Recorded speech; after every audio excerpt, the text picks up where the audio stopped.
உங்களில் யாருக்காவது பெரிய பிரச்சனை மனசில் கடந்து ஓடுது. அதாவது என்ன பிரச்சனைனா, நான் எல்லாத்துக்கும் யார் என்கிட்ட ஹெல்ப்பு கேட்டாலும் சரி, இதை செஞ்சு கொடு, அதை செஞ்சு கொடு, அப்படி செய்றியா இப்படி செய்றியான்னு கேட்கும்போதெல்லாம் எல்லாத்துக்கும் நான் எஸ்ன்னு சொல்லிட்டு கடைசியில் என்னால் பாதிக்கு மேலே செய்ய முடியாமல் எனக்கு ஸ்ட்ரெஸ் ஆகுது. என்னோடய விஷயங்கள் பார்க்குறதுக்கே எனக்கு டைம் இருக்க மாட்டேங்குது. இந்த மாதிரி ஒரு பீப்புள் ப்ளீஸராக மாறுறதை விட உங்களுக்கு செட்டிங் த பவுண்ட்ரிங்கிற விஷயத்தை பற்றி தெரிஞ்சுக்கணும். செட்டிங் த பவுண்ட்ரின்னா என்ன? அதாவது நம்ம ஹெல்ப்புக்கு ரெடியாக இருக்கோன்னு சொன்னோம்னா 100 பேர் நம்மளை அப்ரோச் பண்ணுவாங்க, எனக்கு அதை பண்ணி கொடு, இதை பண்ணி கொடு, அதை செஞ்சு கொடுன்னு. அப்போ எல்லாத்துக்கும் சொல்லாமல் எது உங்களால் பண்ண முடியுமோ அதுக்கு மட்டும் சரி நான் செஞ்சு தரேன். மற்றவங்களை ஹெல்ப் பண்ணுறதெல்லாம் ரொம்ப நல்ல விஷயம்.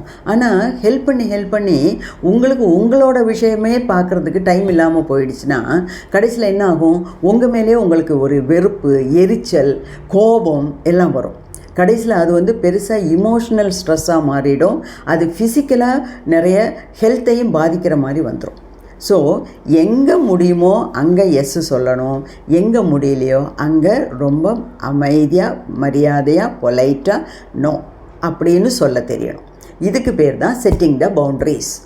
ஸோ உங்களுக்கு இந்த மாதிரி ஏதாவது பிரச்சனை இருந்ததுன்னா அதுக்கு அர்த்தம் உங்களுக்கு பர்சனலைஸ்டாக ஒரு கவுன்சிலிங்கும் ஹீலிங்கும் தேவை.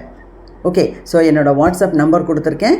என்னோடய நம்பருக்கு நீங்கள் ஒரு சின்ன சேட் க்ரியேட் பண்ணி உங்களோட இன்ட்ரடக்ஷன், உங்களை பற்றி சின்ன ஒரு முகவுரை கொடுத்துட்டு உங்களுக்கு என்ன பிரச்சனைன்னு சொன்னீங்கன்னா அதை கேட்டுட்டு நான் உங்களை திருப்பி கூப்பிடுவேன். ஏன்னா நான் as a counsellor I can guide you properly.